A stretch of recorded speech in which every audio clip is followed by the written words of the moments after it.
ان الواحد يمسك نفسه لغايه التأديبه دي وما ياكلهاش بالمعلقه كده.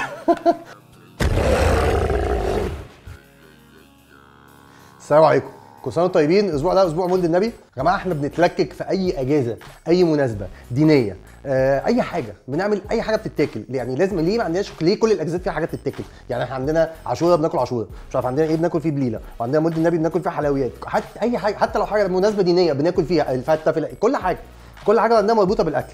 فكل المناسبات بتاعتنا دي بناكل فيها دايما. انما مشكله مولد النبي ان هو مربوط بالحلويات، والحلويات دي كل انواع الحلويات، بندقيه، سمسميه، ملبن، مكسرات، كل حاجه. المشكله بقى اللي انتم مش عارفينها ان هي كل حته، يعني مثلا الحته اللي احنا بناكلها من اي نوع من انواع حلاوه مولد النبي، ممكن الحته الصغيره اللي انت بتاكلها دي مثلا يبقى فيها مثلا نص كوبايه سكر ونص كوبايه عسل، الاثنين. فانت مثلا عادي جدا ممكن تلاقي حته مثلا الحلويات دي اللي انت بتاكلها يبقى فيها 1200 كالوري او 1200 سعره حراريه. انت مثلا معظم الناس بتاكل لها في 1000 ونص 2000 كالوري يعني في اليوم. فانت فاهم يعني انت بتاخد النص احتياجك او احتياجك كله في اليوم من سعرات حراريه من حته واحده قد كده اهو. وطبعا احنا ما بناكلش حته واحده، احنا قاعدين جنب العلبه انت ليت فاهم قصدي؟ يعني ما انا عارف. وبعد كده في اللي هي راوند 2 اللي هي بتبقى بالليل بعد ما دخلت السرير وتفتكر ان لسه في حلاوه المولد، فتقوم بتتسحب زي الحراميه تخش المطبخ وما تعملش صوت وبتفتح وتشيل البتاع وتنقنق وكده يعني. كلنا عارفين طبعا، وفرفتها في السرير وكده. المهم، فاحنا قررنا ان احنا اكيد برضو الحل مش ان احنا نقعد نقول لكم لا ما تاكلوش حلويات، ما تاكلوش حلويات، ما تاكلوش حلويات.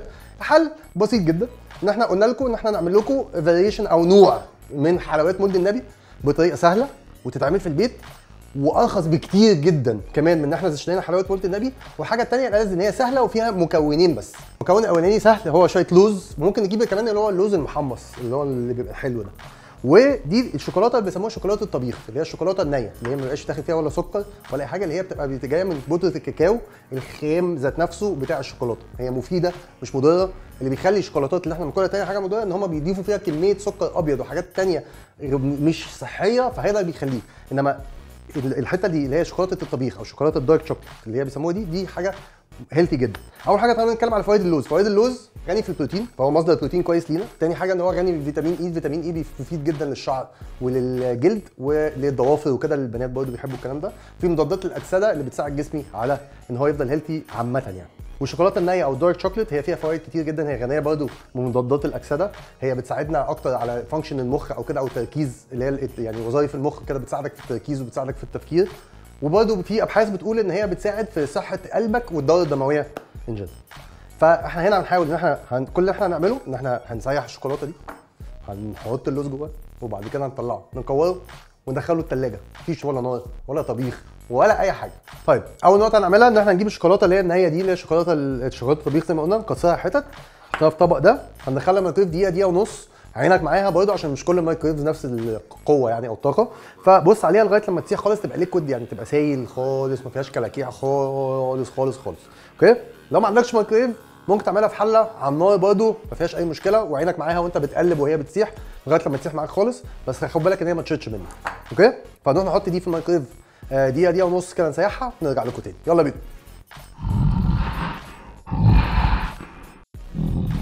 يا سيدي سيحناها في الميكرويف، خدت مني 30 ثانيه وقلبت و30 ثانيه وقلبت كده، خدت مني دقيقه ونص يعني. بس في الاخر بقى بص، السلام على السلام. كل بقى دلوقتي اللي احنا هنعمله ان احنا هناخد اللوز بتاعنا اللزوز اهو، وهنقوم منزلينه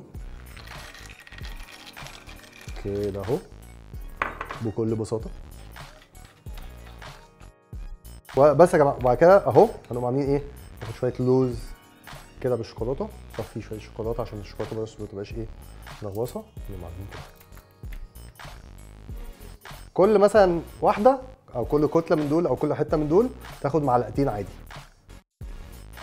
كل اللي احنا عملناه ان احنا عملنا تقريبا 9 وحيد من دول، ثلاثات كده مع بعض، كل واحده تاخد معلقتين. هندخل دي بقى الثلاجه، هي المفروض تقعدها في الثلاجه 10 دقايق ربع ساعه لغايه لما تجمد وتطلع بقى يا جماعه، تطلع كده ايه ناشفه حلوه. فيلا بينا نحطها في الثلاجه ونرجع تاني. ولهوب كل اللي عملته يا جماعه انا طلعتها من الثلاجه، رحت جايب السكينه ومقطعها مربعات كده حلوه. دي بالظبط خدت 10 دقايق في الثلاجه بعد ما حطيناها زي ما احنا قلنا، نشفت ومسكت نفسها كده وبقت ايه بقى. دي اللوز بص الشكل اللذيذ والشوكولاته. ندوق.